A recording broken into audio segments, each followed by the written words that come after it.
ነገር የሆነው ከአብ ነው እንጂ ከወልድ አይደለም። ከወልድ የሆነ ምንም ነገር የለም።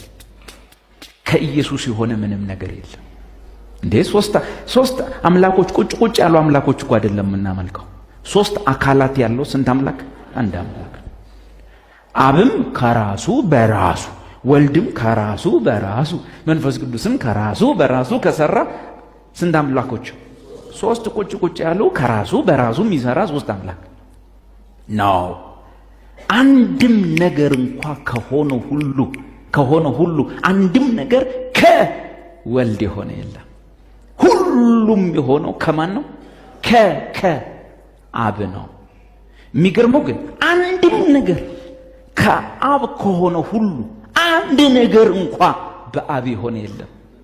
አንድ እንኳን በአብ የሆነ የለም። አንድ ጅን መታከል ነገር ከአብ እንጂ በአብ የሆነ የለም። ለኛስ ሁሉም ነገር ከእርሱ የሆነ አንድ አምላክ አባት አባለን። ያ ሁሉ ነገር ደግሞ በእርሱ በኩል የሆነ ስንት? አንድ። ኦኬ። ስለዚህ በሥላሴ አካል ውስጥ የሚውለው ለማን ነው? ከሁልጊዜ ለአብ ነው። አብ ምን ማለት ነው? ምንጭ፣ ፓተር፣ ሶርስ፣ ምንጭ ማለት ነው። ሁሉ ከአብ ነው። ግን አንድ ነገር በአብ የሆነ የለም። በማን ነው? ሁሉ በወልድ ነው። በሚለውን ስታነቡ አዲስ ኪዳን ውስጥ ለማን ነው የሚሰጠው? ለወልድ ነው። ኢየሱስ ምን አለ? እኔ ከራሴ አንዳች ነገር ማድረግ አልችልም። ዮሐንስ 5 እኔ ከራሴ አንዳች ነገር ማድረግ አልችልም።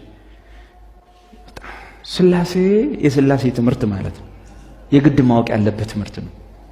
የሞትና የሕይወት ምርጫ ነው ሥላሴን ማመን።